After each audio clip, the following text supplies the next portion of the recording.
Hello guys, welcome back to my YouTube channel. आप देख रहे हैं जीएस लर्न इंडिया।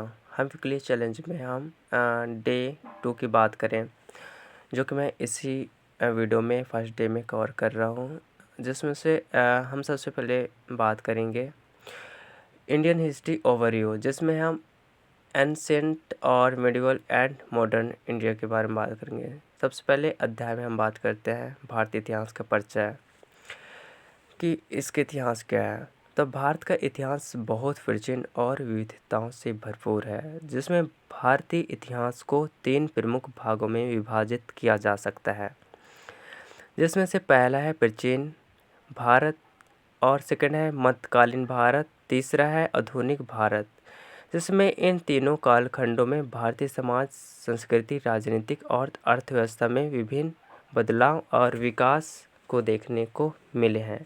आज हम इन तीनों प्रमुख भागों को बारे में विस्तार से समझेंगे। सबसे अध्याय 2 की बात करें तो हम प्राचीन भारत, जिसको हम एंसेंट इंडिया यानी कि प्राचीन भारत कहते हैं। हम प्राचीन भारत की बात करें तो प्राचीन भारत का इतिहास अत्यंत गौरवमय और समृद्ध रहा है। यह काल संस्कृति, धर्मों और राजनीतिक संरचनाओं के विकास का एक समय था, जिसमें प्राचीन भारत के प्रमुख पहलू निम्नलिखित हैं। जिसमें से पहला पहलू ये आता है कि सिंधु घाटी सभ्यता, इंडस वैली सिविलाइजेशन, जिसमें से हम सिंधु घाटी सभ्यता जो लगभग 3300 से लेकर 1300 ईस्वी पूर्व, गाइस यहाँ पर भारत की पहली महान सभ्यता मानी जाती है। ये सभ्यता जो मोहनजोदड़ो और हड़प्पा जैसे प्रमुख शहरों पर आधारित थी।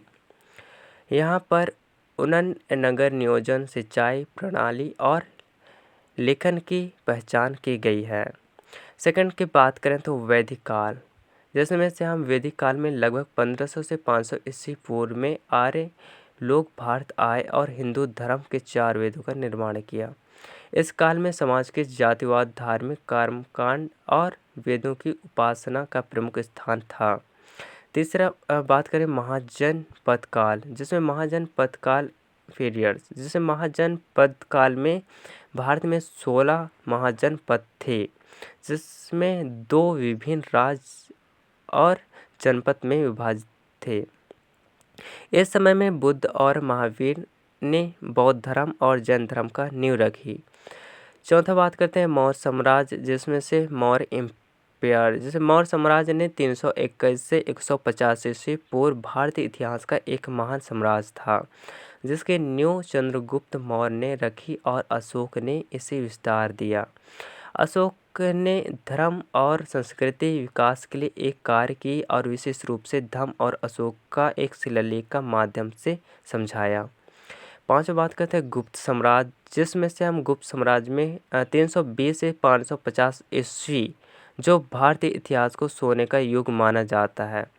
इस काल में कला, साहित्य, गणित और आंतरिक विज्ञान में महत्वपूर्ण योगदान हुआ है। चंद्रगुप्त जो द्वितीय और कालिदास इस युग में महान सम्राट और कवि थे। तीसरे अध्याय की बात करें तो ये आता है मध्यकालीन भारत, जिसमें मध्यकालीन भारत में भारत का वह समय था जब इस्लामी शासन ने भारत में प्रवेश किया था।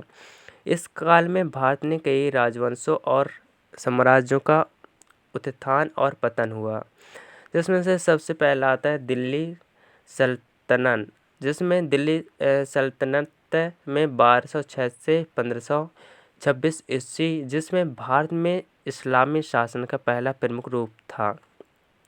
इस काल में कुतुबुद्दीन ऐबक और इल्तुतमिश और अलाउद्दीन खिलजी जैसे प्रमुख शासन हुए थे। इस काल में भारत का इस्लामिक संस्कृति का प्रभाव बढ़ा और मस्जिदों और मदरसे का निर्माण हुआ। सेकंड में बात करें यहाँ मुगल साम्राज्य, जिसमें मुगल साम्राज्य ने 1526 से 1857 ईस्वी, जो भारत का सबसे महान साम्राज्य माना जाता है। इस साम्राज्य के प्रमुख सम्राट बाबर, अकबर, जहांगीर और शाह जैसे औरंगजेब थे। अकबर ने धार्मिक सहिष्णुता को बढ़ावा दिया और शाहजहां ने ताजमहल का निर्माण किया। तीसरा बात करें क्षेत्रीय राज्य और युद्ध, जिसमें मध्यकालीन भारत में कई क्षेत्रीय राज्यों जैसे विजयनगर साम्राज्य और मथुरा साम्राज्य और राजपूत राज्यों का उदय हुआ। ये राज्य भारत का संस्कृति और राजनीतिक प्रभाव बने रहे और वे मुगल साम्राज्य के साथ संघर्ष करते रहे। चौथा अध्याय की बात करें तो आधुनिक भारत, जिसमें से आधुनिक भारत का इतिहास, उपनिवेशी शासन और स्वतंत्रता संग्राम और भारतीय गणराज्य की स्थापना के इर्द गिर्द घूमता है। इस काल में कई महत्वपूर्ण घटनाएं घटी जिसमें भारतीय इतिहास को नई दिशा देने वाली थी। जिसमें पहला आता है ब्रिटिश काल, यानी कि ब्रिटिश रूल। 1600 में ईस्ट इंडिया कंपनी ने भारत में व्यापार करना शुरू किया और 1857 में भारतीय सिपाही विद्रोह के बाद ब्रिटिश सरकार ने भारत पर सीधा नियंत्रण स्थापित किया। ब्रिटिश शासन ने भारत का शोषण और विभाजन और आर्थिक उत्थान में कमी देखी गई। सेकंड आता है स्वतंत्रता संग्राम, जिसमें से 1857 के सिपाही विद्रोह जो भारतीय स्वतंत्रता संग्राम में पहली बड़ी घटना थी। इसके बाद महात्मा गांधी, नेहरू, भगत सिंह, सुभाष चंद्र बोस जैसे नेताओं ने स्वतंत्रता प्राप्ति के लिए संघर्ष किया। महात्मा गांधी ने अहिंसा और नागरिक अवज्ञा जैसे आंदोलन चलाए, जैसे नमक सत्याग्रह, दंडी मार्च और भारत छोड़ो आंदोलन। और ये तीसरा आता है भारतीय स्वतंत्रता प्राप्ति, जिसमें 15 अगस्त 1947 को भारत को एक ब्रिटिश साम्राज्य को स्वतंत्रता मिली और स्वतंत्रता की प्राप्ति के बाद साथ ही भारत का विभाजन हुआ, जिसके परिणाम स्वरूप पाकिस्तान का एक निर्माण हुआ। चौथा आता है भारतीय गणराज्य की स्थापना, जिसमें हम 26 जनवरी 1950 को भारतीय संविधान लागू हुआ और भारत का एक गणतंत्र राज्य बन गया। फिर वही गणतंत्र जो भारतीय